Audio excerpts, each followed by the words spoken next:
Ake sibone-ke nayo i-discrete graph abathi i-bar graph. Njalo uma uzodweba i-graph ubhala i-title kuqala lapha phezulu ukuthi umuntu ofundayo yazi ukuthi ukhuluma ngani.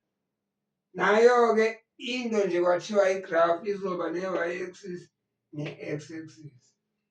Kule example ikubuza abantwana eklasini ukuthi bafuna kudayisweni i-tuckshop yabo esikoleni. Phakathi kwepizza, i-burger noma u-Kentucky Fried Chicken. Nayi-ke iy'mpendulo zabo kule class leli. Bonke baphendulile. Right. Ngapha sayilebula i-y-axis ukuthi i-frequency. Frequency isho ukuthi how many. Right.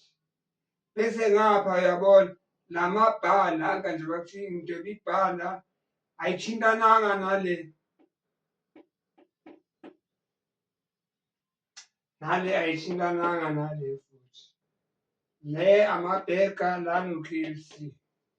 Lana siyabona ukuthi ukuphakama kwayo makuthiwa how many kusho ukuthi bawu-10. Abama-burger bawu-20. Aba-KFC bawu-30. Iyo. And then bese siyayeke kwi-histogram ngoba singeke siwabhale afane lamagama. Siba nokhiye lapha nesithi ukuthi amapizza sizowabona ngokuthi abe nama-circles lapha ngaphakathi. Lezi ezinama-cross ama-burger. Lezi ezikliye i-Kentucky Fried Chicken. Right.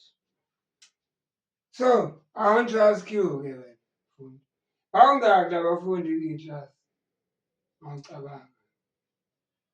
Ku-easy. Si-add-a labo how many sebebathathu ukuthi bawungaki. 10 plus 20, 30.